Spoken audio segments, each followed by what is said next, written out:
This is the Smash Beer Late Stocks, crown jewel of our competition, here for race 15 of 17, the Guzzle Premium Fuels 100 at the Motor Speedway of the South. The pole would go to the number 9 car, driven by Jared Anderson. Anderson is going to get a jump on Terry Stewart's number 21, Colton Morel Nova, and on Anderson's outside, you see Alex Carson, who was sleeping on the start a little. That purple number 99 car is Philip Davidson, making his first Arla start.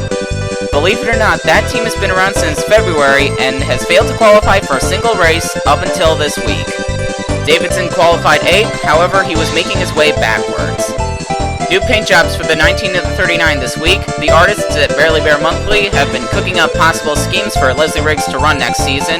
As a result of this, all the female drivers on the circuit were hired to run Barely Bear schemes for this race to see which potential scheme looked best on the track. This is Allie Riggs' scheme, and this is Hinata Hyuga's. Hyuga's participation in this promotion was met with some protest due to her age, but ultimately she accepted due to the big fat check she would receive for running the scheme. Remember kids, money talks. First caution would fly in lap 2. Coming out of turn 4, Ryan Baldwell is going to turn Mike Andrews into his teammate, the 16 of Matt Scarano. However, there is more wrecking in front of them. Here's a replay of that second incident. Ryan Baldwell bounces back up into the 39 of Hinata Hyuga and collects about 8 more cars. Mario Franchetti, Jason Bates, Kakashi Hatsuke, Robert Truex, and Kevin Colley were all involved in there. Jared Anderson remained in the lead on the restart, and once again he gets a good jump on the 21. Manuel Ortiz is in 3rd, Michael White is in 4th, and surprise, surprise, James West is running in 5th. This is easily his best run of the season. Right here, you're going to see Manuel Ortiz making a move on Terry Stewart, but Stewart has too much momentum up on that high line, and he's going to keep the 2nd spot. Moments later, Stewart would go for the lead, using the exact same move Ortiz used on him just a couple laps ago. However, unlike Ortiz, Stewart is able to make it stick, and he takes the lead going into turn 3. There goes James West. He sees an opening, and he's going to take 2nd. Another guy on the move would be Will Schwig in the number 82 Obscure Entertainment Network Inglesby. Schwig is looking to redeem himself after failing to qualify for Aurora. Behind Schwig, you'll see Alex Carson in the 8 going for 3rd. Schwig probably would have been able to challenge Stewart for the top spot, but he was beaten out by the caution. Dale Underwood is going to get into Rob Ryder coming out of turn 4, collecting Kurt Walker and Jim Razor. Here they come back up the racetrack. They're going to collect Travis Keating, Thurston Blood, Neji Hyuga, Mario Franchetti, Anthony Griffith. There's the 32, the 23, the 2. Oh! Hinata Hyuga slams into the 98. Watch for the 51 and the 08. There they go. They're also going to get involved. Now we're looking at this from the chase cam of Robert Truex, the Aurora winner. There's the wreck starting in front of him. He slams into the 23, and there's the 39. There goes the 83 of Ryan Bell, and hello, Jason Bates and Kevin Colley. Immediately after taking the caution flag, Will Schwig is going to get loose coming into turn 1, and he spins up into the wall. Thurston Blood in the 57 was extremely slow on the restart, and it was no surprise to see him create the next yellow. Coming out of turn 2, the field is going to wad up behind the 57. Michael White gets into him, and another pileup ensues.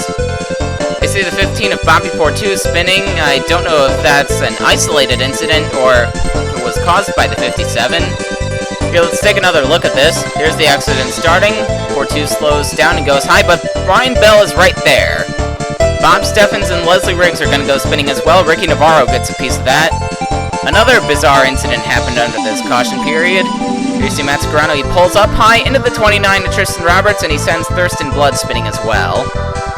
It's almost certain that Scarano knew Roberts was there, but I don't really know what goes through these guys' heads. All I know is that Scarano was called to the hauler for his actions.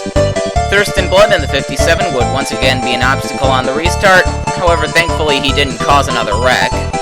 Terry Stewart was able to get a jump on Will Schwig, who was still able to keep up with the leaders despite receiving some damage. Another driver picking up positions would be Chris Johaanes in the 64. He's looking hungry for his 2nd win of the season, perhaps a little too hungry, getting into James West coming out of turn 4.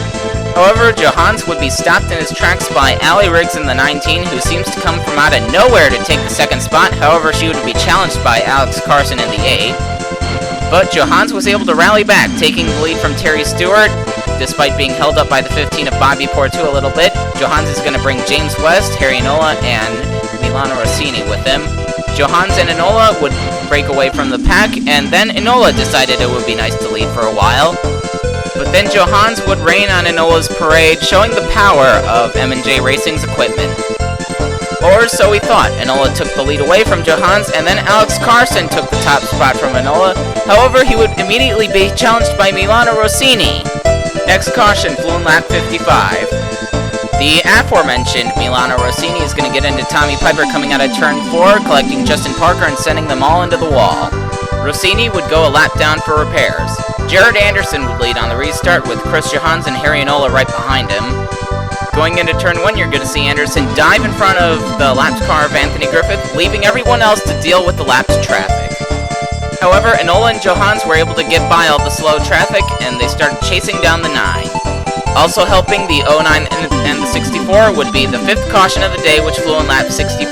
Ally Riggs gets a little impatient. She turns Matt Sgrano into the 63 of Kevin Monroe. The 63 goes off the ground. Vinny Enzo and Charlie Waters are involved, setting off another big pileup.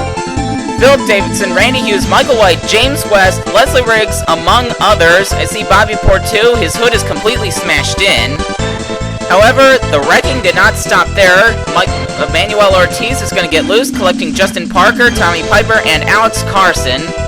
And then, coming out of turn 2, there's Randy Hughes. He runs into Alex Carson up into the path of Justin Parker. He gets involved in another wreck. Randy Hughes would be called to the hauler for this rather bizarre altercation with Alex Carson. During the caution period, Jared Anderson had a pit for mechanical problems. He had to restart at the back of the pack, although luckily he didn't go a lap down. The next caution flew immediately after the restart on lap 69. The field is going to wad up behind the slow car of James West. Justin Parker turns Tristan Roberts into the wall, collecting Bruno Battaglia on the 26. Harry Enola would lead on the restart with Chris Johaanes in 2nd and Terry Stewart in 3rd. Enola was able to leave the rest of the field in the dust. However, one thing he probably didn't count on was getting caught up in the next caution. Harry Enola is going to get together with James West coming out of turn 2 in an attempt to avoid the 69. This mistake would hand the lead to Chris Johaanes. He would lead on the restart. Jared Anderson works his way back up into 2nd. Over the next several laps, Anderson would be glued to Johaanes' back bumper, and with 4 laps to go, Anderson would finally make the pass for the lead and would seemingly be on his way to his first victory in 4 years. But on the final lap, Johaanes snatched the lead back and cruised on to his 2nd victory of the season. Terry Stewart would finish in 3rd. Leslie Riggs, after a bad run at Aurora, finishes 4th. Michael White gets his 2nd top 5 finish in a row, and Harry Enola and Bruno Battaglia would finish in the top 10 after getting caught up in wrecks. Daytona winner Manuel Ortiz finishes in 8th, Ricky Navarro 9th, and Tommy Piper rounds out the top 10. And here's your top 10 in points. Chris Johaanes has a 55-point lead over Jared Anderson. Leslie Riggs and Bruno Battaglia move up to 3rd and 4th respectively. 5th is Bob Steffens. Kevin Monroe and Kevin Colley continue to drop in the points.